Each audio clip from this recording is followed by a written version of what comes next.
Now, Germany is hosting a meeting with African leaders to discuss the ongoing flow of migrants and refugees to Europe, economic stability, development and security. Chancellor Angela Merkel called the Berlin Summit as part of the G20 group of nations. Merkel has sketched out plans for a G20 compact with Africa, which she says moves away from past notions of development aid to look instead at opportunities to partner with African countries, many of which boast booming growth rates.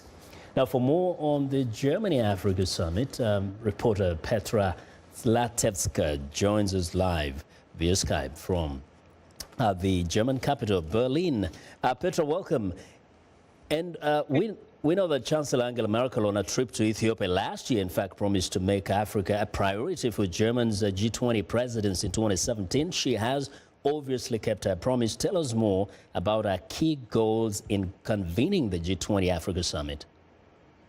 Yes, well, Vincent, this was really Merkel's initiative to put Africa and the continent right at the top of the German presidency's agenda as part of their assuming responsibility pillar for what they want to achieve in this year. And the key goals are really to ensure that there's sustainable measures for private infrastructure, to tap into the renewable energy sector, ensure that the digital economy is going to be able to develop significantly, and also to make sure that there's a new mindset going forward, that it's not just enough to be able to give Africa money and Africa as being an aid recipient, but to make sure that Africa is seen as a legitimate investment destination and that development will take place there hand in hand with peace and security measures. Now, the Chancellor also launched what she calls the Compact with Africa. How will this change the relationship between Germany or Europe and Africa?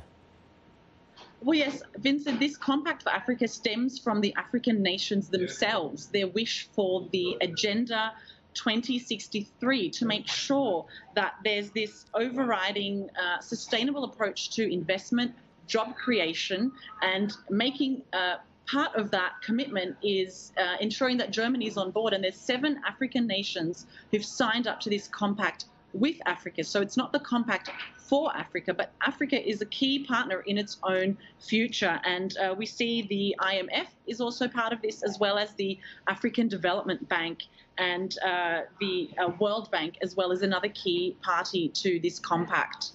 Sounds fascinating. One of the issues that has been on the news like for the last few years is the flow of migrants and refugees to Europe. What has been discussed? What is the plan?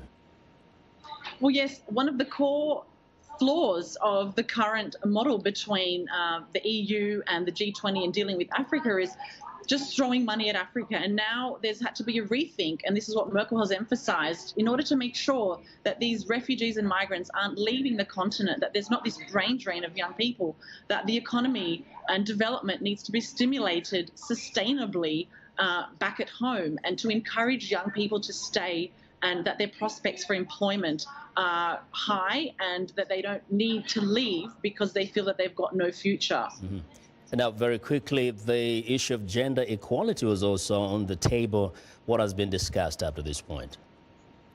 Well, this is something that Merkel herself is very committed to, and it's a personal project for her, as well as being part of the G20. So part of the gender equality pillar is to ensure that through stimulating digital economy and initiatives for women and young girls to be able to take part in the digital economy and the startup ecosystem, making sure that they are going to be able to contribute equally, and through these mechanisms try to stem that tide of discrimination and ensure that there's full chances that the human capital is really being developed.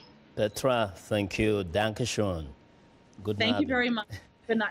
All right, that's Petra Zlatewska. She is a Berlin-based journalist coming to us live. Now,